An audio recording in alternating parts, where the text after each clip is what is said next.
Noong April 22 sa Soler, nagkita si Tito Soto at House Speaker D para pag-usapan kung ano ang papakialaman sa 1987 Constitution habang nakaupo si Bongbong Marcos.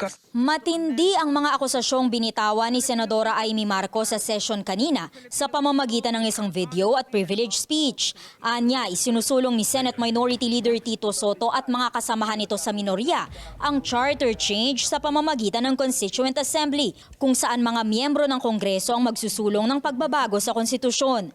Kabilang anya dyan ang term extension at pagbabago sa edad ng pwedeng tumakbo bilang Pangulo para umano sa pansarili nilang interes. Ito raw ang dahilan kaya kumikilos ang minorya na mabawi ang Senate leadership. Impeachment, no elections, term extension. Ito ang inaatupag ng ilang mambabatas na nagiging mambubutas ng sikmura ng taong bayan. Mariin yang pinabulaanan ng mga miyembro ng minority bloc na nagmosyong alisin ang video mula sa official Senate records. Tinawag nila yang propaganda, hawsyaw o gawa-gawa at fake news. Walang kanyanan.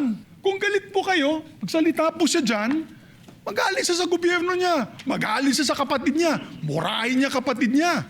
Pero wag naman niya idamay yung mga tao na walang kinalaman dyan. Akala ko nga po, fake news yung pinapanood ko. First time na ako nakita ng house show presentation. Sana wag natin gamitin yung plenary para sa mga conspiracy theories natin. Ganito na ba kababa ang inaabot ng politika sa Pilipinas? Na hanggang dito sa floor ay magbabatuhan tayo ng putik. Giit ng mga miyembro ng Senate minority ni minsan hindi nila pinag-usapan o isinulong ang charter change. Dating hawak ni Senador Kiko Pangilinan ng Committee on Constitutional Amendments and Revision of Codes. The Committee on Constitutional Amendments never held hearings on constitutional change.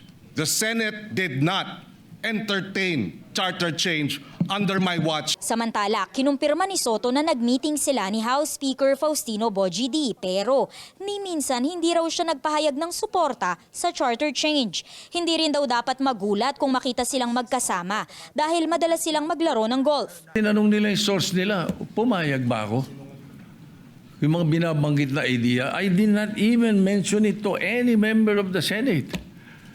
Tungkol doon sa mga ideas of, let's say, regional Senate and all that. Itong mga idea ng mga tao to eh. Sa huli, winidraw o binawi ni Marcos ang video sa udyok na rin ni Senate President Alan Peter Cayetano.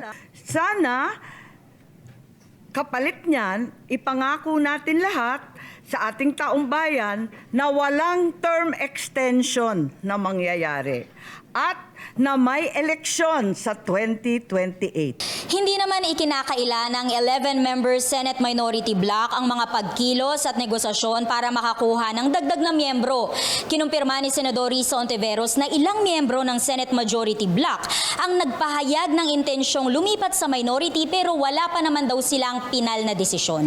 Kailangan kasi ng majority vote o at least 13 senators para makudeta o mapalitan sa pwesto si Cayetano bilang Senate President. SB 11 o Solid Block 11 ang bansag ng minority sa kanilang sarili.